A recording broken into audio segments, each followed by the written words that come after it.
आप देख रहे हैं के न्यूज। मैं हूं आपके साथ सोनी चौहान। जनहित में आपका स्वागत है। एक बार फिर से कानून व्यवस्था का जिक्र। प्रदेश में कानून व्यवस्था चरमराती हुई नजर आ रही है। सीएम योगी आदित्यनाथ की लाख कोशिशों के बावजूद भी प्रशासनिक अफसर कानून व्यवस्था कायम रखने में नाकाम साबित हो रहे हैं। कहीं ऐसा तो नहीं कि ज्यादातर मामलों में आरोप ऐसे लोगों पर लगे हैं जो कहीं ना कहीं पार्टी या फिर पार्टी से जुड़े लोगों से ताल्लुक रखते हैं। हम बात कर रहे हैं सुल्तानपुर की घटना को लेकर, जहां पैसों के लेन देन में एक डॉक्टर की पीट कर हत्या कर दी गई। डॉक्टर के परिजनों ने हत्या का आरोप बीजेपी नेता के भतीजे पर लगाया, लेकिन खौफ के चलते आरोपी के खिलाफ एफआईआर तक नहीं दर्ज की गई। कानपुर में नशेबाजी के चलते बीजेपी पार्षद के पति ने एक युवक को पीट कर बेदम कर दिया। युवक की हालत गंभीर बनी हुई है, वो अस्पताल में भर्ती है, लेकिन इसके बावजूद भी अभी तक पुलिस ने आरोपी पार्षद पति के खिलाफ कोई कार्रवाई नहीं की। ऐसे कई मामले सामने आए जो कहीं ना कहीं ध्वस्त कानून व्यवस्था पर सवाल खड़े कर रहे हैं। अंबेडकर नगर की घटना, प्रेमिका के घर पहुंचे प्रेमी ने परिवार वालों पर चाकू से हमला कर प्रेमिका के बाबा को मौत के घाट उतार दिया। परिवार के अन्य सदस्यों को भी घायल कर दिया गया। और इतना ही नहीं, घटना से गुस्साए लोगों ने आरोपी प्रेमी के साथ एक युवक को पीट कर मौत के घाट उतार दिया। बस्ती में गैंगरेप से आहत दंपत्ति ने जहर खाकर जान दे दी। मरने से पहले दंपत्ति ने वीडियो भी वायरल किया, लेकिन पुलिस ने अब तक आरोपियों के खिलाफ कोई कार्रवाई नहीं की। प्रयागराज से अपहरण का मामला सामने आ रहा है। 14 साल के एक किशोर की चित्रकूट के जंगलों में पत्थर से कूचकर हत्या कर दी गई। अपहरणकर्ताओं ने किशोर के परिजनों से 15 लाख रुपए की फिरौती मांगी। सीएम योगी आदित्यनाथ ने आज कानून व्यवस्था को लेकर अधिकारियों को एक बैठक भी बुलाई है। क्या लचर कानून व्यवस्था पर सीएम अधिकारियों के पेंच कसे जाएंगे? क्योंकि इससे पहले भी कई बार ऐसी तस्वीरें सामने आ चुकी हैं, बावजूद इसके लापरवाही और कोताही बरती जा रही है। कानून की धज्जियां उड़ाने वालों में ज्यादातर पार्टी के कार्यकर्ता या फिर उनके करीबी शामिल हैं। क्या कानून व्यवस्था को कायम रखने के लिए सीएम का बुलडोजर उन पर गरजेगा? और इसी बात को लेकर आज जनहित में चर्चा करेंगे, क्योंकि लगातार कानून व्यवस्था को लेकर सवाल उठाए जा रहे हैं। पिताजी, क्या मामला था? आप यहाँ पे आए थे, क्या मामला? मैं आया था और अध्यक्ष जी डॉक्टर आर्य वर्मा साहब आए थे। वो डॉक्टर साहब हैं घनश्याम त्रिपाठी जी, तो लभुआ के ही रहने वाले थे और यहीं पर शहर में रहते थे। और उनकी तो मतलब नृशंस हत्या हुई, मतलब गोली मार कर तो दूसरी बात है, लेकिन हाथ पैर तोड़ करके। और उनकी पत्नी भी है, वह तो नाम बता रहे हैं। और उसके बाद लाश पर लाद करके भेजी गई है, लाश रिक्शे पर लाद करके। और यह तो बिल्कुल ही एकदम घृणित और जघन्य अपराध हुआ है। और दिन दहाड़े हुआ है, शहर में हुआ है। और पुलिस प्रशासन और सरकार इस पर एकदम सख्ती से कदम, मतलब कि जो लोग हैं उनके नाम तक भी आ रहे हैं, उन्होंने मरते हुए बता के गए। इसमें कोई ढिलाई की बात नहीं होगी। मैं शहर में था, जनसंपर्क में था और पता लगा हमको कि ऐसी घटना हुई, तो मैं तुरंत आया यहाँ पर। और एसपी साहब से बात हुई है, वह आ भी रहे हैं और उसमें सख्त से सख्त, सीख से सीख कार्रवाई लाइन आर्डर को नहीं दिया है। अब ये तो जो सामने है वो तो सामने ही है, इसमें न कोई चीज़ छुपाने की है न बढ़ाने की है। और एसपी सुल्तानपुर खुद चल करके आ रहे हैं विदिन नो टाइम, अभी 2-4 मिनट में चल चुके हैं। भूमाफिया जिस तरह से घटना घटित कर रहे हैं, एक तरफ तो सरकार आपकी भूमाफियाओं के खिलाफ कार्रवाई कर रही, चिन्हित करके। नहीं, इस तरह की आप तो जानते भूमाफिया मिट्टी में मिले हैं और आगे भी मिट्टी में ही मिलेंगे। उनके भूमाफियों के लिए कोई ढिलाई नहीं। उनके कहना है जमीनी विवाद का ही मामला है, कुछ जमीन खरीदे। हाँ, पत्नी उनकी बोल रही थी, आप लोगों में से भी कही थी, उनकी पत्नी बोल रही है कि जमीनी मामला है। और उसमें नहीं, क्या राजनीति भी संबंध है जो मुलजिमों का? अब इसको तो देखिए, इन्वेस्टिगेशन होने पर पता लगेगा। जितना उनके परिवार के और उनकी पत्नी बता रही हैं, वो तो आप लोगों के सामने मैंने बता दिया।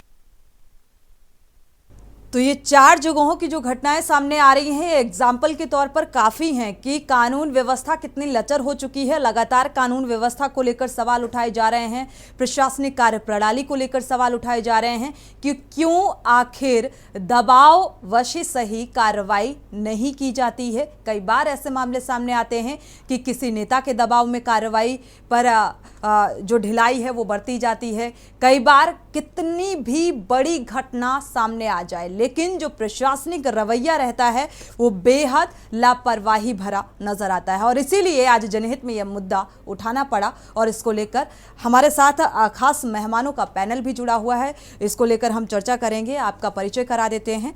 अजय चौधरी जी हैं, वरिष्ठ पत्रकार हैं, आपका स्वागत है इस चर्चा में शामिल होने के लिए। अनिल यादव हैं, कांग्रेस प्रवक्ता हैं, आपका स्वागत है इस चर्चा में शामिल होने के लिए। अशोक गहलोत, सामाजिक कार्यकर्ता, आपका भी स्वागत है इस चर्चा में शामिल होने के लिए। राजेश द्विवेदी जी, बीजेपी नेता, आपका भी स्वागत है इस चर्चा में शामिल होने के लिए। शुरुआत कर लेते हैं कांग्रेस प्रवक्ता से, अनिल यादव जी से शुरुआत करते हैं। अनिल जी, अगर देखा जाए लगातार कानून व्यवस्था को लेकर विपक्ष भी सवाल उठा रहा है और ये घटनाएं उदाहरण के तौर पर सामने आ रही हैं। सुल्तानपुर, बस्ती, अंबेडकर नगर और कानपुर की ये घटना ये बताने के लिए काफी हैं कि प्रशासनिक रवैया क्या है। क्या कहेंगे? सोनी जी, देखिए, ये जो घटनाएं आपने गिनवाई हैं ये आए दिन की घटनाएं हैं और इन घटनाओं से जो हालात हैं उत्तर प्रदेश के, जो हकीकत है उत्तर प्रदेश की, जब से भारतीय जनता पार्टी की सरकार आई है ये हालात जो हैं ये बयान कर रही हैं कि किस तरह का शासन प्रशासन, किस तरह की सत्ता उत्तर प्रदेश में आज चल रही है। आप देखिए कि किस तरीके से इन घटनाओं को छुपाने का प्रयत्न किया जाता है। ये घटनाएं आम जनता तक ना पहुंचे उसके लिए क्या किया जाता है? कभी बुलडोजर का सहारा लिया जाता है, कभी फर्जी एनकाउंटर की बात करी जाती है और कभी योगी जी का आपने स्टेटमेंट सुना होगा, बतौलेबाजी भी खूब होती है। क्योंकि अभी मैं सुन रहा था, भारतीय जनता पार्टी के विधायक थे, वो कह रहे हैं कि स्वयं एसपी साहब आ रहे हैं। अरे एसपी साहब कोई एहसान नहीं कर रहे वहां आकर, उनकी जिम्मेदारी बनती है। सुल्तानपुर की जो घटना है, यहां पर डॉक्टर को सिर्फ इसलिए मार दिया गया क्योंकि वो अपने पैसे से खरीदी हुई जमीन पर अपना मकान बनाना चाह रहा था। उससे रंगदारी मांगी जा रही थी, उसकी पत्नी का कहना है कि जब से ये जमीन ली है उत्तर प्रदेश में, जब से हम लोगों ने ये जमीन का टुकड़ा लिया है, हमारे लिए बिल्कुल हमारा काल बन गई है। तो निश्चित तौर पर इस पर जवाब देना पड़ेगा। और सुनने में तो ये भी आ रहा है कि जो आरोपी है वो भारतीय जनता पार्टी के नेता का रिश्तेदार है। तो क्योंकि योगी जी ने ये कहा था कि जो गुंडे बदमाश है वो उत्तर प्रदेश छोड़ चुके हैं, तो मुझे ये बताइए, मैं ये भारतीय जनता पार्टी के जो भी लोग यहाँ पर है, मैं पूछना चाहता हूं कि जो गुंडे बदमाशों की जो जगह है, क्या वो भारतीय जनता पार्टी के नेताओं ने ले ली है? क्योंकि आपने भी कई उदाहरण दिए हैं और जहां तक शासन और प्रशासन की बात है, मैं एक दो उदाहरण और भी दे देता हूं। आपको आज ही की घटना बता रहा हूं, मेरठ में एक छात्रा से तमंचे के बलबूते पे दुष्कर्म हुआ है। बच्ची अपने पिता के लिए खाना लेकर अस्पताल जा रही थी और आप पता है बाद में क्या हुआ है? बाद में उसकी रिपोर्ट नहीं लिखी गई, दर बदर थाने घूमती रही बेचारी, और जब मामला हाईलाइट हुआ तब जाके कुछ हुआ है। उसमें एटा में भी ऐसी घटना हुई है कि परिजनों को पीट दिया गया। क्यों? क्योंकि उनकी बच्ची से छेड़खानी हो रही थी और वो उसको बचाने पहुंच गए, तो परिजनों को भी पीटा है, छात्र को भी पीटा है। सुल्तानपुर की घटना आपने बताई है। कानपुर में भी आपको कुछ दिन पहले एक किसान ने आत्महत्या करी है, उसमें भी उसने कहा कि भारतीय जनता पार्टी के नेता ने मुझे ठगा है, मुझसे बेईमानी करी है, उसने भी आत्महत्या की और लिखित चिट्ठी दी, अब तक उस पर अरेस्टिंग नहीं हुई है। तो कहीं ना कहीं जो गुंडे बदमाश थे, जो भारतीय जनता पार्टी के जो नेता हैं, उनका असली चेहरा सामने आ रहा है कि योगी जी गुंडे बदमाशों की बात तो ठीक है, लेकिन जो गुंडे बदमाशों के रूप में जो नए भाजपा के लोग आ गए हैं, उनका क्या इलाज होगा हमारे यहाँ पर? चलिए इलाज पूछ लेते हैं। राजेश द्विवेदी जी हमारे बीजेपी प्रवक्ता जुड़े हुए हैं। राजेश द्विवेदी जी, भाई ये दोहरा चरित्र, दोहरा व्यवहार क्यों? ये विपक्ष का आरोप भी है क्योंकि जो कानून व्यवस्था की लचर तस्वीर यहाँ पर सामने आ रही है। ये 4 एग्जाम्पल काफ़ी थे, हालांकि और भी जगहों की वारदातों का जिक्र कर दिया जो हमारे कांग्रेस के प्रवक्ता जुड़े हुए हैं। तो ये बीजेपी के रिश्तेदार हैं तो उनके खिलाफ कार्रवाई नहीं होगी, ये समझ नहीं आ रहा। क्या अलग से कानून बनाया जाना चाहिए उनके लिए? अनम्यूट करिएगा राजेश जी। जी मैडम आ रही है आवाज? जी राजेश जी। जी, डिबेट में जुड़े हुए सभी परिवार को मैं सादर प्रणाम करता हूं और बहुत बहुत धन्यवाद आपको।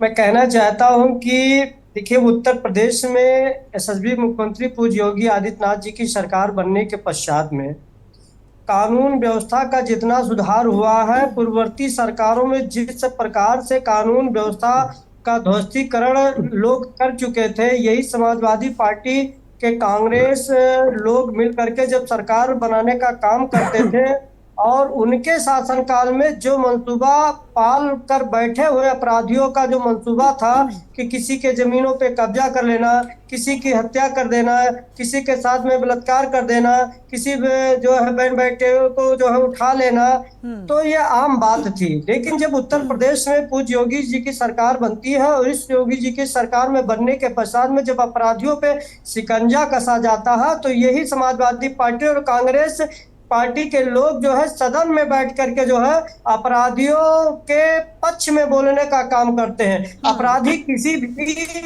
जात का और किसी भी व्यक्ति का नहीं होता है। अपराधी को ज्यादातर राजेश जी, आपने सुना होगा अनिल यादव जी ने जो आरोप लगाए, ये विपक्ष के आरोपों के अलावा जो ये तस्वीरें सामने आ रही हैं, अगर उस बिहाफ पर बात की जाए, मैडम पूर्ववर्ती सरकारों में क्या स्थिति रही कानून व्यवस्था की, ये कोई सुनने को तैयार नहीं है। मुझे लगता है कोई सुनना भी नहीं चाहेगा। और पूर्ववर्ती सरकारों के द्वारा अगर हुआ ये लापरवाही बरती गई, तो अब आप है ना सत्ता में, आप सुधारिए। मैडम उसी विषय को मैं आपके समक्ष में रखा हूँ। कहने का मतलब जिस प्रकार पूर्ववर्ती सरकार के द्वारा, चाहे वो कांग्रेस के लोग हों चाहे वो समाजवादी पार्टी, ठीक है राजेश जी, जवाब दीजिएगा विस्तार से। दर्शकों की राय भी महत्वपूर्ण होती है, उनकी राय साझा कर लेते हैं। कानपुर से एक सुरेश अवस्थी जुड़े हुए हैं दर्शक, स्वागत है आपका, अपनी राय साझा कर सकते हैं सुरेश जी। हाँ सोनी जी, मैं ये कहना चाहता हूँ, हेलो जी, सुन पा रहे हैं सुरेश जी। हाँ, उत्तर प्रदेश में इतने कानपुर नगर के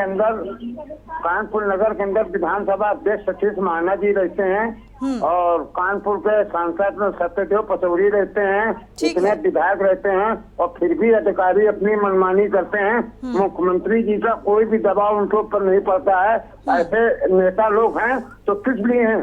अधिकारियों को जाके देखें क्या क्या काम। शुक्रिया सुरेश जी राय साझा करने के लिए। अगले दर्शक उन्नाव से हैं राम कुमार निषाद जी, स्वागत है आपका, अपनी राय साझा कर सकते हैं राम कुमार जी। हम ये कहना चाहते हैं कि ये जो हमारे भाई साहब जो सपा के अभी बोल रहे थे जी, 2006 में हमारे डिस्ट्रिक्ट हरदोई में हमारी लड़की भी आई थी, मुलायम सिंह मुख्यमंत्री थे और मेरी लड़की जलाग मार दी गई थी जी, और हमसे जबरदस्ती वहाँ साइन करवाए गए थे और मैंने जो है जांच कराने की मांग की थी। उस समय सरकार तो जब मतलब सपा की थी, आज ये मतलब जो है राजनीति करने शुरू रहते। अरे मतलब तो नहीं अभी थोड़ा सा क्लियर कर दूं, ये कांग्रेस के प्रवक्ता हैं, ये समाजवादी के प्रवक्ता अभी जुड़े नहीं हमारे साथ, अब से कुछ देर बाद जुड़ेंगे जी। शुक्रिया राय साझा करने के लिए। हमारे साथ AK Jain ji x IPS अधिकारी जुड़ चुके हैं, स्वागत है आपका इस चर्चा में शामिल होने के लिए। AK जैन जी आपका रुख करेंगे, बात पूरी कर लीजिए अपनी राजेश जी। तो मैं कहना चाहता हूं कि जिस प्रकार योगी जी अपराधियों के खिलाफ कार्रवाई करने का काम करते हैं, तो विपक्ष में बैठे हुए सभी अपराधियों के पक्ष में बोलने का काम करते हैं। ये उदाहरण बता दो कौन सा सरकार है इसके खिलाफ ऐसे किया है। उत्तर प्रदेश में पूज्य योगी जी की सरकार है। कानून व्यवस्था से जो खिलवाड़ करेगा उसको मिट्टी में मिलाने का काम योगी जी की सरकार करेगी। निश्चित है अपराधियों का मनोबल दबा हुआ है, लेकिन यदि अपराधियों के मनोबल इसलिए उठ रहे हैं कि ये जो कांग्रेस के लोग हैं और विपक्षी पार्टी समाजवादी पार्टी के लोग ये बोलना उनके पक्ष में करने का काम करते हैं, इसलिए बताइए ना, नाम बताइए किसके पक्ष में। अभी हरदोई की घटना, अभी भाई साहब कह लेने दीजिए, अभी हरदोई की घटना समाजवादी पार्टी के शासनकाल में ही कहा व्यक्ति कि मेरे लड़की को जला करके मार दिया गया था। आप बताइए इस प्रकार से उस पर कोई कार्रवाई नहीं हुई। कांग्रेस की सरकार और समाजवादी पार्टी की सरकार जो है गुंडा माफियों को जिस प्रकार बढ़ोतरी दे करके और सरकार बनाने का काम करती थी, निश्चित है जितने लोगों ने काम किया है हमारे इस उत्तर प्रदेश सरकार में, जो भी राजेश भाई साहब सुन लीजिए, डॉक्टर साहब कहते हैं तो कानून उस पे कतई बर्दाश्त नहीं करेंगे, उनके खिलाफ कड़ी से कड़ी कार्रवाई करेंगे। अच्छी बात है, ये बातें सुनने में बहुत अच्छी लग रही है राजेश जी, बहुत अच्छी लग रही है आपकी बातें, लेकिन सुनने के साथ साथ राजेश जी आप बोलेंगे, बोलते रहेंगे, हम सुनते रहेंगे तो कैसे चलेगा। हमारे साथ आईपीएस अधिकारी भी जुड़ चुके हैं, पूर्व आईपीएस हैं ए.के. जैन जी जुड़ चुके हैं। रुक कर लेते हैं ए.के. जैन जी का और समझते हैं कि प्रशासनिक स्तर पर क्या वाकई अपराधियों के खिलाफ ठोस कार्रवाई की जा रही है, और की जा रही है तो ये मामले क्यों सामने आ रहे हैं सर, आपसे समझना चाहेंगे। देखिए, ये 25-26 करोड़ की आबादी का प्रदेश है। अगर यहाँ पर किसी को भी ये लगता है कि किसी भी प्रकार के अपराध होने बंद हो जाएंगे, तो ये मतलब एक कल्पना मात्र है। अपराध होंगे। अपराध जो है, पुलिस का जो मापदंड होता है, मैं 37 इयर्स मैंने इसी प्रदेश में लगाए हैं। जो मापदंड होता है वो ये कि कोई घटना अगर हो जाए जी, तो उस घटना के ऊपर क्या कार्रवाई की गई, उसमें क्या गिरफ्तारियां की गई, उसमें और क्या कार्रवाइयां की गई, क्या एनएसए की कार्रवाई की गई, गैंगस्टर्स एक्ट के तहत कार्रवाई की गई, ये सब कार्रवाइयां इंपॉर्टेंट हैं। इसका प्रभाव अपराध जगत पर पड़ता है और भविष्य में होने वाली आपराधिक घटनाओं पर पड़ता है। पुलिस कार्रवाई कर रही है, हम लोग भी पढ़ते हैं, और कि हर घटना में कार्रवाइयां चल रही हैं, घटनाएं होती रहेंगी। घटनाओं पे सख्त से सख्त कार्रवाई किया जाना ये पुलिस का दायित्व बनता है, और कहीं पर अगर नहीं कर रहे हैं उनको करनी चाहिए। और ये भी देखा जाना चाहिए, जो हम लोग देखते थे कि क्या ये घटना रोकी जा सकती थी, क्या इस घटना में अगर कोई निरोधात्मक कार्रवाई की गई होती तो क्या ये घटना रुक सकती थी। इसके ऊपर भी चिंतन वरिष्ठ अधिकारियों को करना चाहिए, और अगर उनको लगता है कि ये घटना रोकी जा सकती थी तो संबंधित थानाध्यक्ष जो क्षेत्र के कर्मचारी हैं पुलिस के, उनकी जवाबदेही होनी चाहिए कि आपने इस संबंध में निरोधात्मक कार्रवाई क्यों नहीं की। पुलिस की कार्रवाई का सबसे इंपॉर्टेंट पहलू है निरोधात्मक कार्रवाई। उसके बाद है कि अगर घटना हो जाए तो उसमें फिर क्या कार्रवाई की गई। लेकिन यहाँ तब से अब तक में जो बदलाव आप देख पा रहे हैं अपने कार्यकाल के बाद से, अगर देखा जाए यहाँ पर 37 इयर्स का अनुभव है, आपका बेहतर समझ रहे होंगे कि पहले कितनी जिम्मेदारी से काम किया जा रहा था, और आज भी ऐसा नहीं है।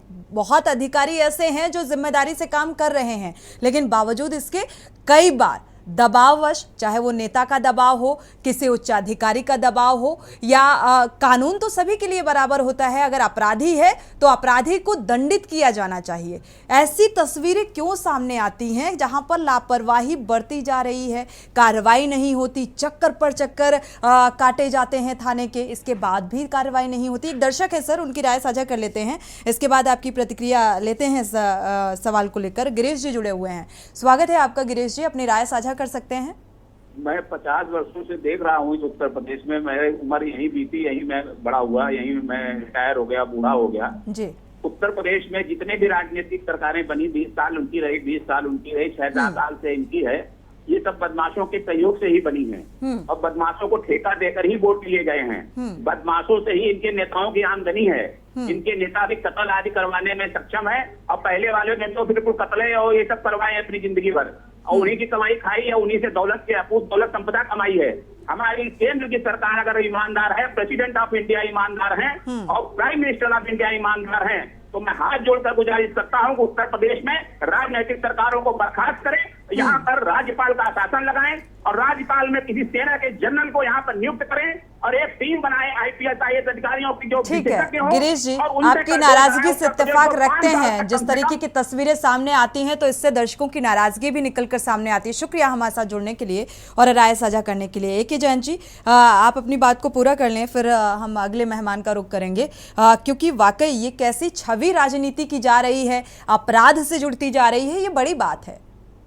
नहीं, देखिए, एक एक घटना की समीक्षा पुलिस के वरिष्ठ अधिकारी भी करते हैं। मैं भी देखता हूं कि किन किन घटनाओं में क्या क्या कार्रवाई हुई है, कहां पर कोई कमी पुलिस की रही है। एक बात को हमको इसको समझना होगा कि कानून व्यवस्था की स्थिति नियंत्रण में है पुलिस के। पुलिस को जो निर्देश मिल रहे हैं, ये मुझे पता नहीं कौन सी चर्चा कहाँ पे हुई कि वरिष्ठ अधिकारियों की कोई संलिप्तता है या किसी नेता की है। मुझे तो सर इतना पता है कि एक एग्जाम्पल के तौर पर आपको बता देते हैं, सुल्तानपुर का ये मामला सामने आया है जहां पर एक डॉक्टर को मारा गया और कार्रवाई इसलिए नहीं हो रही। मालूम है, मुझे घटना मालूम है। अजय नारायण सिंह वगैरह उसमें नामजद किए गए हैं। जमीन का विवाद है। मुझे पूरा विश्वास है कि वहां के एसएसपी वगैरह सब गए थे मौके पे। रेड्स लगातार पड़ रही हैं, कई पुलिस पार्टीज उसमें फॉर्म कर दी गई हैं। दुर्भाग्यपूर्ण घटना है कि एक डॉक्टर की हत्या की गई। उनकी पत्नी ने आरोप लगाया है कि 50 लाख रुपए दे देने के बावजूद भी जमीन का कब्जा नहीं मिला है। मिलना चाहिए, पुलिस को चाहिए, डीएम को चाहिए कि जो अगर कोई लिखा पड़ी हुई है, पैसा दिया गया है, उसका कब्जा दिलवाएं। और जो भी आपराधिक तत्व हैं, ये अजय नारायण सिंह मुझे बताया गया कि इस पे 2-3 मुकदमे भी हैं। कठोर से कठोर कार्रवाई एनएसए गैंगस्टर में ऐसे अभियुक्तों के विरुद्ध होनी चाहिए। ये वांछनीय है। पर एक बात मैं आपको बता देना चाहता हूं, मेरी बहुत से अधिकारियों से बात होती है जो मेरे अधीनस्थ रहे हैं। उनका यही कहना है कि मुख्यमंत्री जी जब भी वीडियो कॉन्फ्रेंसिंग करते हैं, वो इसी बात को कहते हैं कि कोई भी किसी भी नेता के निर्देश न सुने जाएं, मेरिट पर काम होना चाहिए। यही उचित होता है कि ये नहीं कि किसी वरिष्ठ अधिकारी ने कुछ कह दिया, किसी नेता ने कुछ कह दिया। बिल्कुल मेरिट पर एक्शन होना चाहिए। जैसे घटना हुई है, बहुत दुर्भाग्यपूर्ण है। एक सरकारी डॉक्टर की हत्या हो जाना गंभीर अपराध है और इसमें कठोरतम कार्रवाई मुझे लगता है कि अगले कुछ 1-2-3 दिन के अंदर अंदर संपन्न होगी, क्योंकि रिपोर्ट तलब की गई हैं और DGP, special DG law and order, ADG zone सब उसकी मॉनिटरिंग कर रहे हैं। कोई अपराधी बचने नहीं पाएगा। 2 अन्य हैं, अजय नारायण सिंह कुछ ऐसी ही की जा रही है। और देखा जाए तो कई बार योगी आदित्यनाथ फटकार भी लगाते हैं। गैर जिम्मेदाराना जो रवैया निकल कर आता है, अधिकारियों को तो नसीहत भी दी जाती है, नाराजगी भी फेस करनी पड़ती है, लेकिन फिर भी बार बार सवाल कानून व्यवस्था को लेकर उठाए जा रहे हैं और विपक्ष भी उठा रहा है। हमारे साथ सामाजिक कार्यकर्ता भी जुड़े हुए हैं, रुख कर लेते हैं अशोक जी का। अशोक जी, सामाजिक दृष्टिकोण से अगर देखा जाए तो अपराध जितनी तेजी के साथ बढ़ता जा रहा है और जिस तरीके से कानूनी कार्रवाई सामने आ रही है या कानूनी कार्रवाई को लेकर सवाल उठाए जा रहे हैं, क्या कहेंगे आप? सर्वप्रथम मैं के न्यूज को धन्यवाद कहूंगा कि जनता से जुड़े हुए ऐसे विषयों को समय समय पे उठाते हैं जिनसे व्यापक जनहित का काम मीडिया के द्वारा प्रथम दृष्टया दिखाई देता है कि वाकई ही जनता के लिए ये रिपोर्टिंग और ये सारे मीडिया हाउसेस काम कर रहे हैं। मेरा ये कहना है कि ए.के. जैन साहब ने पुलिसिंग पे काफी कहा और वो इसके लिए एप्रोप्रिएट पर्सन भी है। आप डीजीपी के रूप में भारत के सबसे बड़े जनसंख्या की दृष्टि से प्रदेश के पुलिस महानिदेशक रहे हैं। बिल्कुल माना जाएगा कि आपने जो बात कही है तर्कसंगत बातें हैं।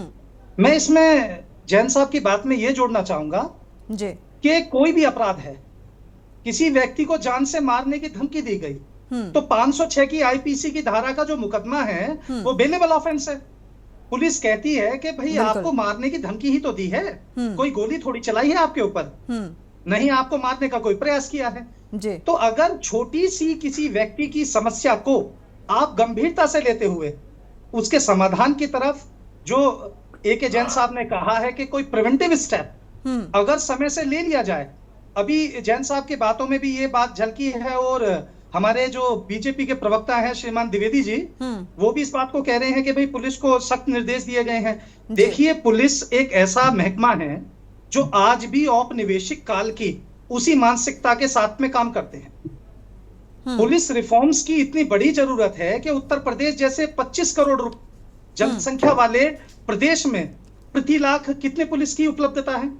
क्या 120, 180 या 200 के करीब पुलिस ऑफिशियल्स 1 लाख की जनता को प्रॉपर लॉ एंड ऑर्डर, अपराध से बचा सके, अपराध होने के बाद न्याय दिलाने में क्या सक्षम हो सकते हैं? उसके बाद भी सोनी जी, इसमें पहली बात ये देखी गई है कि पुलिस जब मुकदमे लिखती है जी, तो हाल तो बहुत जल्दी से मुकदमे लिखती नहीं है और जब लिख लेती हैं तो उनके वही पारंपरिक विवेचना के तरीकों से सही ढंग से साक्ष्यों का संकलन नहीं होता है। जिन साक्ष्यों को बनाते भी हैं उन पे पूरे विश्वास में नहीं लेते हैं। होता यह है कि जब विचारण चलता है वो साक्षी टूट जाते हैं। लंबे लंबे समय तक अभियोजन में रुचि ना लेने से प्रदेश सरकार के नियुक्त किए गए सरकारी वकील एक एक मामले को 5-5 साल खींच देते हैं। पीड़ित व्यक्ति के मन में बदले की भावना तो मैं कहूंगा नहीं, पर न्याय की जो आस होती है वो कहीं ना कहीं लंबी अवधि तक इन विचारों में पेंडिंग रहने के चलते टूट जाती है और आखिरकार समझौते हो जाते हैं, गवाह टूट जाते हैं, समाज में ये संदेश चला जाता है कि फला व्यक्ति इतना प्रभावी है, कत्ल करके भी बरी हो गया है, हम आवाज उठाएंगे इसके खिलाफ या इसका प्रतिकार करेंगे तो हमें मार के भी ये दोबारा से बरी हो जाएगा। इस वजह से इन अपराधियों के ना चाहते हुए भी सरकार के समानांतर सरकार चलती है। बिल्कुल बिल्कुल, ये एक महत्वपूर्ण बिंदु आपने उठाया है, इस पर हम प्रतिक्रिया चाहेंगे कि जैन जी की, लेकिन उससे पहले दर्शक जुड़े हुए हैं, उनकी राय साझा कर लेते हैं। प्रेम जी चेन्नई से जुड़े हुए हैं, स्वागत है आपका प्रेम जी, अपनी राय साझा कर सकते हैं। नमस्कार मैम जी मैम, अभी हमारे डीजीपी साहब, पूर्व डीजीपी साहब बोल रहे हैं कि 25 करोड़ की जनता में ये हो सकता है, लेकिन पुलिस अपना काम कर रही है। वो एक डीजीपी रहे हुए हैं, उनको सोचना चाहिए 140 करोड़ की जनता रहती है भारतवर्ष में, और उसके बाद उस देश का मुखिया जो आके बोलता है कि इस देश में, इस प्रदेश में अपराध है ही नहीं, और फिर गृह मंत्री आके बोलता है इस देश में प्रदेश में अपराध है ही नहीं, और उसके बाद सीएम तो रोज ही चलाते हैं कि अपराध है ही नहीं, और अगुवाई करते हैं जाके बनारस में वो पीएम साहब की। कैसे संभालेंगे देश को? ऐसे संभलेगा क्या प्रदेश या देश? देश ऐसे नहीं संभालता है कि अपने नाम का डंका बजवा ले कि हम बुलडोजर चला के संभाल लेते हैं, ऐसे नहीं होता। तरीका क्या होना चाहिए ताकि अपराध किस तरीके से कम किया जाना चाहिए, किस तरीके से किया जाना चाहिए, ये सारी चीजें बेहद महत्वपूर्ण है। शुक्रिया हमारे साथ जुड़ने के लिए और राय साझा करने के लिए। अगले दर्शक झांसी से हमारे साथ जुड़े हुए हैं, स्वागत है आपका, अपनी राय साझा कर सकते हैं।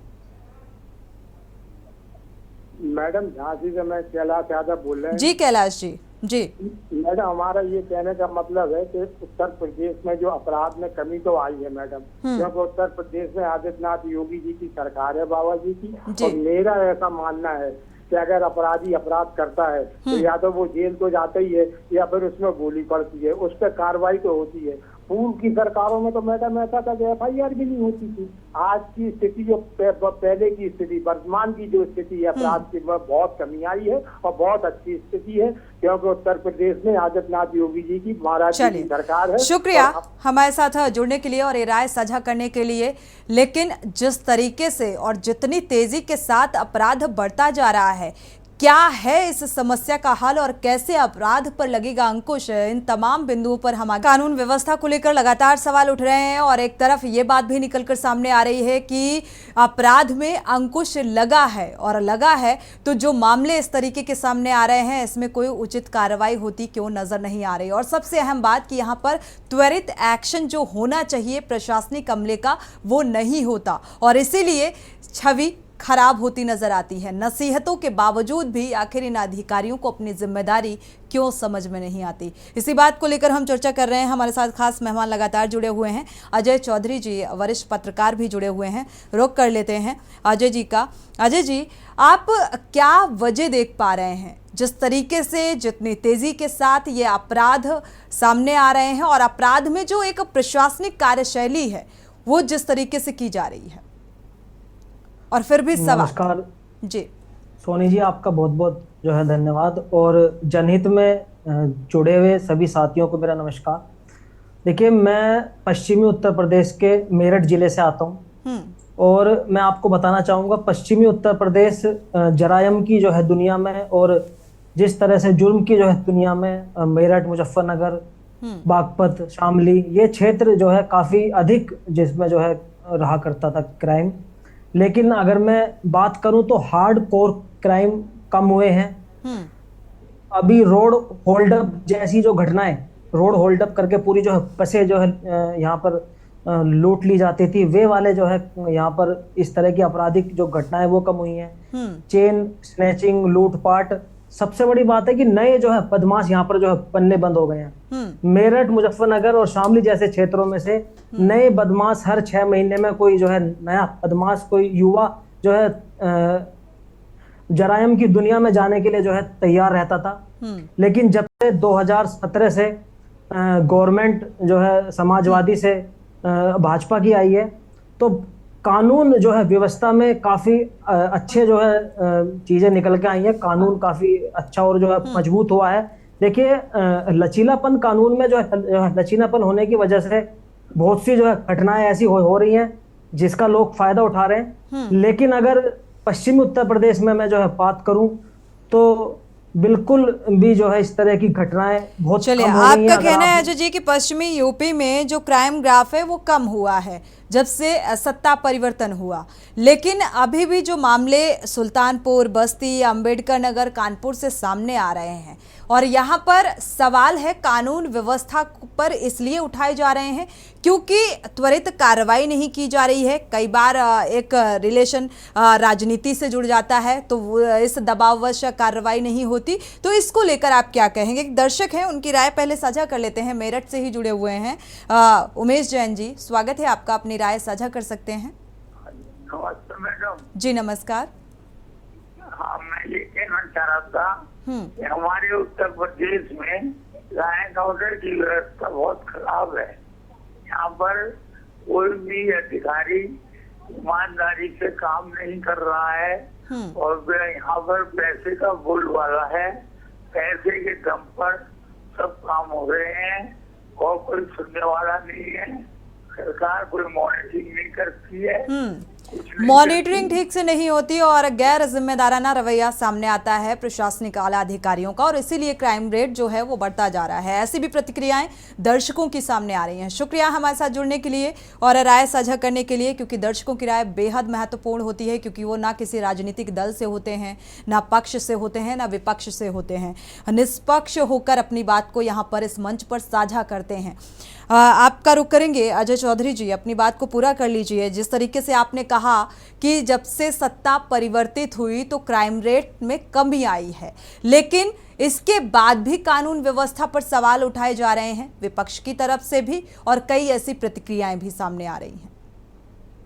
देखिए, अभी हमारे जो है पूर्व जो है डीजीपी अरविंद कुमार जैन जी ने जैसा कहा था कि 25 करोड़ से अधिक आबादी का उत्तर प्रदेश है और हम लोग जो है या जो है पुलिस है या वो इस तरह के जो क्राइम जो हो रहे हैं इसको जो है कम कर सकती है, लेकिन खत्म कोई भी सरकारें आए खत्म कर नहीं सकती है क्राइम। तो ये इस तरह की जब इतनी ज्यादा भीड़ है, इतने ज्यादा लोग जो है जनसंख्या है, लेकिन जो है पुलिस जो है हमारे पास कम है, पुलिस की और जो हमारे पास बल है वो कम है। एक थाने में अगर मैं यहाँ जो बात करूं नहीं तो है एक उसकी बात ही नहीं कर रहे हैं। कम है, ठीक है, कम है, एक अलग बात हो गई, ठीक है। कमी के चलते बहुत सारी चीजें हैं, क्राइम कंट्रोल में नहीं हो सकता पूरी तरीके से, लेकिन जो प्रशासनिक अमला है जिसको जिम्मेदारी दी गई है उसको अपनी जिम्मेदारी निभानी चाहिए। उस जिम्मेदारी को लेकर सवाल क्यों खड़े होते हैं?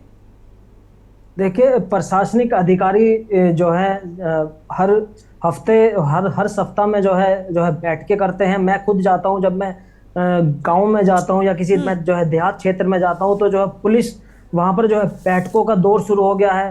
पहले जो है पुलिस कभी जो है गांव में नहीं जाकर जो है वहां से लोगों से जो है वार्तालाप करती थी, अब बैठकों का दौर शुरू हो गया है। पुलिस जो है फ्रेंडली जो है एक नेचर रहा है अब, लेकिन अगर जो है इस तरह की जो है कुछ भी जो है व्यवस्थाएं अगर खराब होती हैं, कानून जो है व्यवस्था खराब होती है, तो इसमें आजकल जो है आपसी जो है रंजिशन के जो है चलते जो ये क्राइम जो बढ़ रहा है, आपसी जो है रंजिशन का क्राइम बढ़ रहा है। लेकिन अगर मैं बात करूं तो हार्डकोर क्राइम और भू माफिया जैसे शब्द जो है पहले जो सुनने को मिलते थे वो पूरी तरह से खत्म हो गए हैं। किसी की जमीन जो है कब्जा ली जाती थी। अगर मैं बात करूं मेरठ में एक सोतीगंज जो है मार्केट हुआ करता था, इस सोतीगंज मार्केट में पूरे उत्तरी जो है भारत के वाहन जो है यहाँ पर आके जो है चोरी के वाहन जो है यहाँ पर काटे जाते थे। उस सोतीगंज मार्केट को कोई भी जो है सरकारें खत्म नहीं कर पाई, लेकिन जब ठीक है, जो सरकार ने किया हम उसका भी जिक्र कर रहे हैं, लेकिन जो नहीं किया कानून व्यवस्था को लेकर सवाल उठ रहे हैं उस पर भी हम फोकस कर रहे हैं।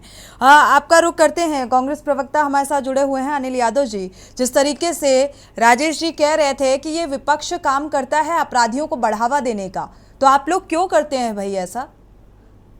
आपकी भी उतनी ही जिम्मेदारी बनती है विपक्ष में होने के नाते, और आगे चुनाव भी आ रहा है जी मैं जवाब दे देता हूं। देखिए, मुझे बड़ा दुख हुआ जब सुल्तानपुर का जब आप ये वीडियो दिखा रहे थे, तो उस डॉक्टर की पत्नी दहाड़े मार मार कर रो रही है और वो कह रही है मुझे कोई मुआवजा नहीं चाहिए, मुझे मेरा पति वापस लाके दे दो। भारतीय जनता पार्टी की सरकार है। जब इनके प्रवक्ता ने बोलना शुरू किया तो मुझे इनकी बातें सुनकर बड़ा अफसोस हुआ कि बजाय ये बताने के कि जो भारतीय जनता पार्टी का नेता जो जिसका इनसे संबंध है, जो मर्डरर का जो रिश्तेदार है, उस पर क्या कार्रवाई करने वाले हैं ये लोग, उसका बताते कि भाई हम लोग चंद घंटों में, चंद दिन में, या एक टाइम लिमिट देते कि भाई मैं योगी जी की सरकार है, एक दिन में हम अपराधी को पकड़ लेंगे या 2 दिन में अपराधी को पकड़ लेंगे या महीने में या साल में, कुछ तो बताते। लेकिन इन्होंने उस मुद्दे पे बात करना तक नहीं ठीक समझा। इन्होंने क्या किया कि कांग्रेस के जो लोग हैं वो अपराधियों का संरक्षण करते हैं। देखिए क्या होता है, आपको इतनी शानदार डिबेट चल रही है, बहुत सारे लोग हमें देख रहे होंगे, जनता के दिमाग में क्या मैसेज जाएगा? सिर्फ हमें जब बात करते हैं तो आंकड़ों पे बात करनी चाहिए, हमें हवा में बात नहीं करनी चाहिए। मैंने कहा कि आप कौन से अपराधी का संरक्षण बताइए कांग्रेस पार्टी ने किया है, आप मुझे बता दीजिए। जहां तक बात भारतीय जनता पार्टी की है, आप देखिए एक मामला नहीं है, आप ये तो सुल्तानपुर का मामला है। मुझे बताइए कि उन्नाव में, मैं आपको हकीकत बता रहा हूं क्योंकि सच्चाई आज उत्तर प्रदेश की यही है कि कोई भी व्यक्ति भारतीय जनता पार्टी का झंडा अपनी गाड़ी पे लगा ले तो वो ये समझता है, जो भारतीय जनता पार्टी का कार्यकर्ता है वो समझता है कि किसी भी बहन बेटी के साथ वो बदतमीजी कर सकता है, किसी का मर्डर कर सकता है, किसी की जमीन कब्जा सकता है। मैं पूरी जिम्मेदारी से ये बात कह रहा हूं। मुझे बताइए उन्नाव का मामला है, क्योंकि कानपुर से एक दर्शक ने बात करी और वो अगर सुन रहे होंगे तो रिलेट कर पाएंगे इस बात पे।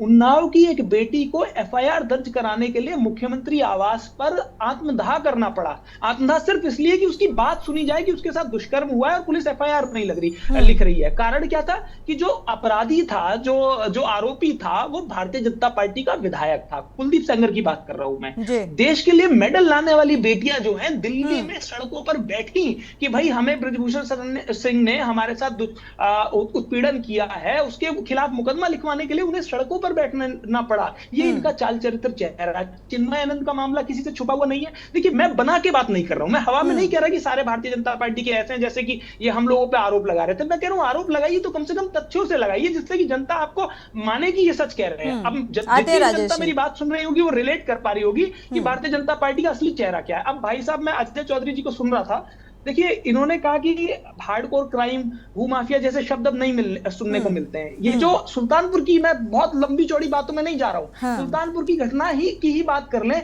तो इसमें हार्डकोर क्राइम इससे ज्यादा क्या होगा कि एक व्यक्ति जिसपे पहले से मुकदमे दर्ज है वो मर्डर कर रहा है। मर्डर से ज्यादा हार्डकोर क्राइम क्या हो सकता है? चलिए राजेश जी, हार्डकोर क्राइम की डेफिनेशन समझा दीजिए। उत्तर प्रदेश की बात कर रहा था, पश्चिम का भी बता देता हूँ। पश्चिम का भी आज ही एक बेटी अपने पिता के लिए, अगर आपने सुना होगा, खाना लेने जा रही थी, उसको पकड़ के उसके साथ दुष्कर्म हुआ, पुलिस एफआईआर नहीं लिख रही थी। अभी उसमें जांच हो रही है, वो मेरी जानकारी में है। अजय जी, आपको, मुझे लगता है आपको अपनी डेजिग्नेशन के हिसाब से थोड़ा सा अपने वक्तव्य को रखना चाहिए, साझा करना चाहिए, क्योंकि आप राजनीतिक दल से नहीं है, एक राजनीतिक वरिष्ठ पत्रकार के तौर पर है, तो निष्पक्ष होकर आप बात को रखिए, इसकी गरिमा को मेंटेन रखिए। जी, बात को पूरा कर लीजिए। राजेश जी का रुख करेंगे। जी अनिल जी, बात पूरी हो गई आपकी? हाँ जी, नहीं, मैं बात कर रहा हूँ। मैं अजय चौधरी जी की वजह से रुका। देखिए सच्चाई बताता हूँ आपको। आज एनसीआरबी के आंकड़ों की अगर हम बात करें तो मर्डर के मामले में उत्तर प्रदेश की रैंक 1 है, दूसरे नंबर पे मध्य प्रदेश है। तो मैं तो ये बातें, और एनसीआरबी का आंकड़ा सरकार जारी करती है, तो हर जगह है, राजस्थान में भी है। अगर क्राइम रेट का आप जिक्र करोगे तो जहां जहां कांग्रेस की सरकार है वहां भी क्राइम रेट है बढ़ा हुआ है। वहां पे कौन सा, हम ये नहीं कह सकते कि वहां पर राजस्थान में क्राइम है ही नहीं सोनी जी, मैंने ये नहीं कहा कि जहां पे कांग्रेस की सरकार है वहां पर क्राइम नहीं है। मैं ये कह रहा हूं कि आज उस आंकड़ों के हिसाब से यूपी टॉप कर रहा है। मर्डर के मामलों में यूपी जो है एनसीआरबी की रिपोर्ट के हिसाब से नंबर 1 पर है। और समस्या क्या आती है? समस्या ये है कि पुलिस कार्रवाई नहीं करती है, रिपोर्ट नहीं दर्ज कर रही है। राजस्थान में क्या है? अब सुन लीजिए भाई साहब, ठीक है राजेश जी आते हैं। मांगिए कि आपकी सरकार में एक औरत का सिंदूर आपने छीन लिया, आपके नेता ने एक औरत से, एक स्त्री से उसका पति छीन लिया। आप पहले माफी मांगिए उस नेता के लिए, आप कहिए कि उसको निष्कासित करेंगे। कश्मीर के लिए माफी मांगेंगे? आपके बीच में 5 लाख रावणों की हत्या हुई वहाँ, माफी मांगेंगे? अच्छा सुन लीजिए, जवाब दे दूं। जी, मैं आप ही की तो सरकार थी और मैं आपसे बता रहा दिल्ली में जवाब सुन लो, अरे सुन लीजिए, जवाब दे रहा हूँ भाई, इसका जवाब सुन लो ना। ठीक है, जवाब दीजिए। राजेश जी का रुख करते हैं। सुन लीजिए, हाँ सुन लीजिए। जब आप आक्षेप लगाते हैं तो 10 सेकंड जवाब देने दिया करिए। आपने कहा कि कश्मीरी पंडितों के साथ क्या हुआ, मैं आपको बताता हूँ। बहुत लंबी स्टोरी है अनिल जी, अगर वहां से शुरू करेंगे ना तो डिबेट का समय कम पड़ जाएगा। अनिल जी, बहुत लंबी स्टोरी है, हमें गड़े मुद्दे नहीं उखाड़ने हैं। सरकार थी, हम प्रेजेंट पर बात कर रहे हैं। ही समर्थित सरकार थी जब कश्मीरी पंडितों के साथ ये हो रहा था। ये लोग पढ़ के आते नहीं है, इन्हें आंकड़ों का पता नहीं है, बस उठा के कांग्रेस पे आक्षेप करने लगते हैं। भाई साहब पढ़िएगा जाके तो पता चलेगा। चलिए, आंकड़ों के आधार पर क्राइम ग्राफ बढ़ा हुआ है। राजेश जी, इस बात का जवाब दीजिए। और सत्ता पक्ष ये कहता है कि अब क्राइम रेट में देखा जाए तो बहुत कमी देखने को मिल रही है। कागजी आंकड़ों के आधार पर, अगर रिपोर्ट के आधार पर भी बात की जाए। देखिए, सर्वप्रथम मैं आपसे बता देना चाहता हूं कि कानून व्यवस्था से खिलवाड़ जो भी करेगा उसके खिलाफ सख्त से सख्त कार्रवाई की जाएगी, चाहे जो अपराधी भी कुलदीप सेंगर के खिलाफ क्यों नहीं की थी? अपराधियों का जो है शरण देने में, चाहे कोई अधिकारी हो या कोई नेता हो। महोदय कहने दीजिए। और अभी हमारे जवाब दे दीजिए 10 सेकंड महोदय के द्वारा जो है कहा जा रहा था, जिस प्रकार से उन्होंने एक अच्छा जो है वक्तव्य दिया, जो है निश्चित है कि 25 करोड़ देशवासियों की सुरक्षा कर्मी पूज्य योगी जी की सरकार है। इसमें हर सरकार के जो है नेतृत्व में होनी चाहिए, और है भी। आज जिस प्रकार समाजवादी पार्टी और कांग्रेस के सरकार में घटनाएं होती थी, उसकी कमी आई है। हम नहीं कर रहे हैं। ठीक है राजेश जी, हम पूर्व में नहीं जाना चाहते। राजेश जी, अभी जो सुल्तानपुर की घटना सामने आई, मैडम, इसको लेकर आप क्या कहेंगे? बस्ती में तत्काल प्रभाव से जो जहर खा करके महिला और चले जा रहे हैं भाई, उनके खिलाफ जो है जो थे लड़के, उनके खिलाफ कार्रवाई तत्काल से हुई, वो जेल गए। और जहां तक सुल्तानपुर की घटना है, सुल्तानपुर की घटना में भी जो है कार्रवाई जल्द ही होने वाली है। माफी मांगिए पहले उस पे। नहीं, वही तो मैं कह रहा हूँ कि कश्मीर माफी मांगिए ना, माफी मांगिए, उस बहन को अच्छा लगेगा। एक दलित परिवार के द्वारा को जो है आपके विधायक थे राजस्थान के, उनके नेतृत्व में जो है उसकी हत्या हो गई, उस पर आप माफी मांगिए। राजेश जी, दिल्ली में आपकी और केजरीवाल की मिली भगत के कारण जिस प्रकार से क्या बोले चले जा रहे हैं भाई। अरे द्विवेदी जी भैया, ठीक है, ऐसा मत करो, जनता को बुरा लग रहा होगा। राजेश जी, प्रेजेंट में जो घटनाएं सामने आ रही हैं, राजेश जी मेरा सवाल सुनिए। राजेश जी सुन लीजिए, जो अच्छा श्रोता होता है वो वक्ता भी अच्छा होता है। राजेश जी, प्रेजेंट में जो घटनाएं सामने आ रही हैं, इसका हल क्या है? क्यों कानून व्यवस्था पर सवाल उठाए जा रहे हैं, इसका हल क्या है? सिर्फ विपक्ष सवाल नहीं उठा रहा है, बहुत सारी ऐसी घटनाएं जो सामने आ रही हैं, चाहे रेप की घटना हो, छेड़छाड़ की घटना हो, हत्या की घटना हो, उसमें क्यों ऐसा रवैया प्रशासनिक अमले का सामने आता है? उनकी भी भूमिका की जांच होगी, उनके खिलाफ कार्रवाई होगी। ये पूज्य योगी जी की सरकार है, ये कानून व्यवस्था को अपने हाथ। सुल्तानपुर की घटना को लेकर बीजेपी के रिश्तेदार का जिक्र हो रहा है कि जो कब्जाने का काम कर रहे थे जमीन, वो बीजेपी के रिश्तेदार हैं। क्या इस वजह से ये कोताही बढ़ती जा रही है प्रशासनिक अमले की तरफ से? है कि योगी जी की सरकार है, पूज्य योगी जी की सरकार है, कार्रवाई हो रही है। मैं तो कह रहा हूं, इसीलिए तो मैंने कहा माननीय अनिल जी, आपकी सरकार, अरे कुछ और नई भी बातें लाई है। राजेश जी, मेरे सवाल का जवाब दीजिए। जब केंद्र में आपकी सरकार थी और उत्तर प्रदेश में स्वर्गीय माननीय मुलायम सिंह यादव जी की सरकार थी, करोड़ों लोगों के आस्थाओं से खिलवाड़ किया गया, लाखों लोगों के ऊपर गोलियां चलवाई गई। राजेश जी, क्या कर रहे थे? बीजेपी प्रवक्ता जब डिबेट में बैठते हैं तो वो योजनाओं का जिक्र करने लगते हैं, और जब योजनाओं का जिक्र नहीं करेंगे तो वो ऐसी बातों का जिक्र करेंगे। पूर्ववर्ती सरकारों ने क्या किया, हमें उससे लेना देना नहीं है। अभी प्रेजेंट टाइम में आपकी सरकार है। राजेश जी सुन लीजिए, राजेश जी, उनके खिलाफ सख्त से सख्त कार्रवाई। राजेश जी सुन लीजिए, मेरी बात सुनिए। राजेश जी, आप मेरा सवाल सुनिए। आपकी सरकार है, अभी कांग्रेस की सरकार नहीं है। उत्तर प्रदेश में क्राइम ग्राफ कितना बढ़ता जा रहा है, कानून व्यवस्था को लेकर, कार्यशैली को लेकर लगातार सवाल उठाए जा रहे हैं और सिर्फ विपक्ष नहीं उठा रहा है, ये प्रतिक्रियाएं भी सामने आ रही हैं दर्शकों की। मैडम, क्या आपको नहीं लगता कि इससे राजनीति जो छवि है बीजेपी की वो खराब हो रही है? आपको नहीं लगता? कई ऐसे मामले न्याय नहीं मिल पाता क्योंकि बीजेपी का नेता है, कार्यकर्ता है, बीजेपी का झंडा लगाया हुआ है तो उसके खिलाफ पुलिस कार्रवाई नहीं करती। बख्शा नहीं जाएगा। ये समाजवादी पार्टी की सरकार नहीं है जिसमें सपा का लगा हो झंडा, उसमें पार्टी का बैठा है गुंडा। ये कांग्रेस की सरकार नहीं है, ये पूज्य जी की सरकार। हमारे साथ सामाजिक कार्यकर्ता जुड़े हुए हैं, अशोक जी का रुख कर लेते हैं। अशोक जी आपका रुख करेंगे। क्या बदलाव आप देख पा रहे हैं? पूर्ववर्ती सरकारों का जिक्र सत्ता पक्ष करता है अगर कोई सवाल करो, और जो पूर्ववर्ती सरकार अगर विपक्ष का जिक्र करे तो सिर्फ आरोप और प्रत्यारोप की राजनीति में ये सारे मसले सिमट कर रह जाते हैं। क्या है इन समस्याओं का हल?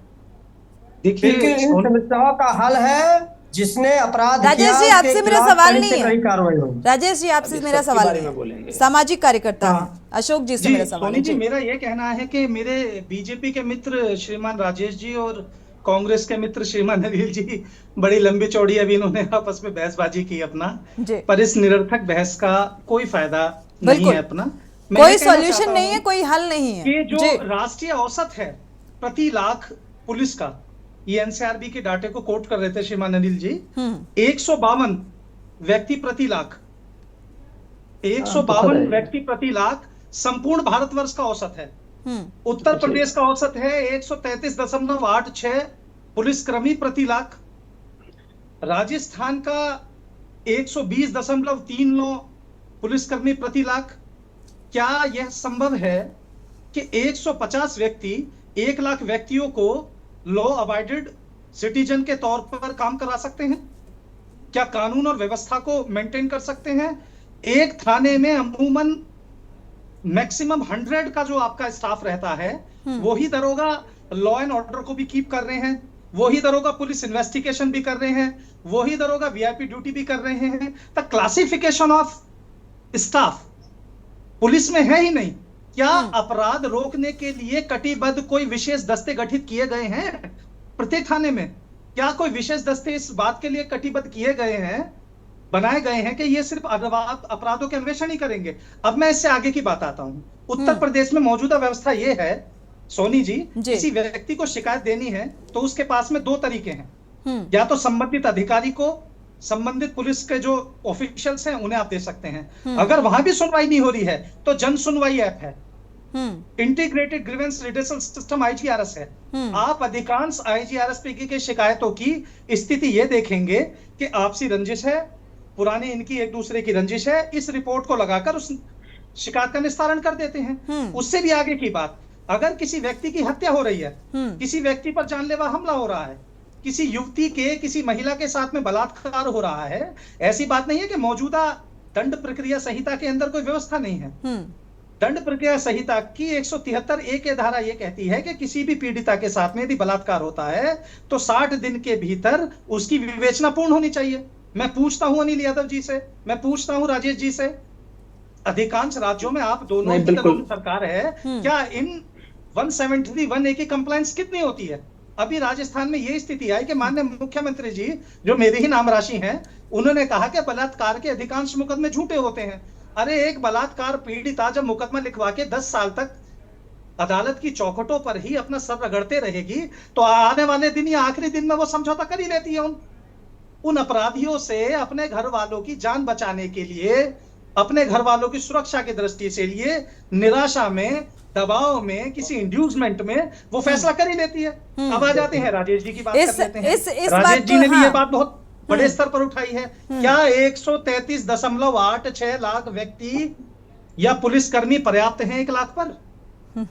एडवांस पुलिसिंग के लिए इतना बजट आ रहा है। माननीय प्रधानमंत्री जी भी समय समय पे इसी बात को कहते हैं कि बेटी बचाओ बेटी पढ़ाओ। माननीय मुख्यमंत्री जी भी इसी बात को कहते हैं कि अपराधी किसी सूरत में बख्शे नहीं जाएंगे। मैं अपना वक्तव्य को समाप्त करूंगा इस बात को। राजेश जी भी का ये वक्तव्य है कि अपराधी बख्शे नहीं जाएंगे। जो अपना कार्रवाई हो रही है वो छोटे स्तर पर नहीं हो पा रही है, उसी का कारण है कि ऐसी घटनाएं देखी जा रही। राजेश जी, जी जवाब में कुछ है? देखिए मैडम, है ना, पूज्य योगी जी की सरकार है, अशोक जी कह रहे थे, अशोक जी जो कह रहे थे, इसके तुलनात्मक में जिस प्रकार से जनसंख्या है और उस जनसंख्या के हिसाब से देखा जाए तो पुलिस परिवार की जो महकमा है उनको तमाम कार्यों में डिवाइडेशन, कोई भी सरकार हो, चाहे वो समाजवादी पार्टी की सरकार रही हो या कांग्रेस की सरकार रही हो या भारतीय जनता पार्टी की सरकार, जो सही है उसको मानना पड़ेगा, वो मानना पड़ेगा। तो निश्चित है कि हर कार्य, हाँ, लेकिन उनकी एक नैतिक जिम्मेदारी है कि घटना करने वाले अपराधी के खिलाफ सख्त से सख्त कार्रवाई करे और यदि उनमें लिप्तता पाई जाती है तो निश्चित उनकी कार्रवाई में क्या एनकाउंटर कर दिया जाए, और एनकाउंटर क्या अपराध पर अंकुश लगा सकता है? क्योंकि अगर देखा जाए, कैटेगराइज किया जाए अपराध को, तो अलग अलग श्रेणी के अपराध हमारे समाज में हैं और किस तरीके से कार्रवाई होती है प्रशासनिक स्तर पर, उसी पर आज हम चर्चा कर रहे हैं। एनकाउंटर का भी डर अपराधियों पर नहीं है। राजेश जी, देखिए मैडम, जब अपराधियों का इनकाउंटर होता है तो उस पर भी विपक्ष सवाल करता है। कहने का मतलब यह है कि जो सही काम होता है उस पे तो विपक्ष को खुल करके अच्छा जो है बधाई देना चाहिए, कहना चाहिए कि योगी जी के सरकार में जो अपराधी है उनका ढेर हो रहा है। और तो आप कहते हैं कि देखिए उत्तर प्रदेश में, अनिल जी से इस बात का जवाब ले लेते हैं और इसके बाद अजय जी का रुख करेंगे। अनिल जी का रुख कर लेते हैं पहले। सरकार ने अपराधियों के मनोबल को बढ़ाने का काम करता है। अनिल जी समय कम है जी। नेशनल ह्यूमन राइट्स कमीशन क्या विपक्ष है? सब आपको सारे प्रदेशों में सबसे ज्यादा चिट्ठी जो है उत्तर प्रदेश को लिखी है, जो आप फर्जी एनकाउंटर करते हैं, क्योंकि सबकी स्टोरी सेम है। ये हम नहीं कह रहे, विपक्ष नहीं कर रहा। नेशनल ह्यूमन राइट कमीशन जो है, जो एक संस्था है, सरकारी संस्था, उसने आपसे सवाल किया। हाईकोर्ट ने ये कहा है आपकी सरकार को कि आप जितने एनकाउंटर करते हैं आपकी स्टोरी सेम है, अधिकतर में चांसेस है कि ये फेक है। तो ये आपसे हाईकोर्ट पूछ रहा है, नेशनल ह्यूमन राइट कमीशन पूछ रहा है। सरकारी महकमा में रहने वाला पुलिस परिवार का जो है हत्या हो जाती है तो ह्यूमन राइट काम नहीं करता भाई। कहने मतलब आप गोली चलाएंगे मेरे ऊपर तो हम क्या करें? हम अपने बचाव में गोली नहीं चला सकते। वो सेल्फ डिफेंस है, लेकिन पिछले दिनों जो एनकाउंटर हुए उसको लेकर भी सवाल उठाए गए। खैर अजय जी, फाइनल कमेंट आपका 2 शब्दों में ले लेते हैं। क्या हल है ताकि अपराध में अंकुश लगे? बहुत कम शब्दों में, क्योंकि समय कम है। अजय जी, आज क्या बोल रहे हैं? कुछ माननीय योगी जी की सरकार। अजय जी, अनिल जी आपसे सवाल नहीं है, अजय जी का फाइनल कमेंट। जी सोनी जी, अगर हमें उत्तर प्रदेश में जिस तरह से ये जो क्राइम हो रहे हैं इन्हें कम करना, इन पर अगर हमें आगे उत्तर प्रदेश को जो है बिल्कुल भी इस तरह के क्राइम ना हो, उसके लिए एडवांस पुलिसिंग की तरफ जाना पड़ेगा। पुलिस को अपनी कार्य प्रणाली जो है बदलनी पड़ेगी। अगर मान लो कोई जो है पीड़ित है या कोई महिला है, किसी थाने में जाती है और थानेदार उसकी मान लो नहीं सुनता और वो किसी उच्च अधिकारी के पास जाती है, तो अधिकारी को ये करना चाहिए कि अधिकारी वहां से अपनी ठीक बात, थोड़ा सा गंभीरता, जिम्मेदारी और कार्य प्रणाली यानी कि अपनी जिम्मेदारी को समझने की जरूरत है इन प्रशासनिक आला अधिकारियों को। शुक्रिया आप सभी मेहमानों का इस चर्चा में शामिल होने के लिए। देखा जाए तो वाकई जो एक हल की बात कहा जाए, जिस तरीके से कानून व्यवस्था को लेकर विपक्ष भी सवाल उठा रहा है, जो प्रतिक्रियाएं दर्शकों की सामने आई कानून व्यवस्था के रवैये को लेकर, प्रशासनिक अमले के रवैये को लेकर, क्योंकि कई बार लोगों को न्याय नहीं मिल पाता और सबसे बड़ी वजह है क्योंकि उनकी बात सुनी ही नहीं जाती और जिम्मेदारी के साथ वो अपने कार्य को नहीं करते। यही वजह है कि अपराधियों के जहन में भी डर नहीं है, खौफ नहीं है और इसीलिए लगातार अपराध बढ़ता जा रहा है।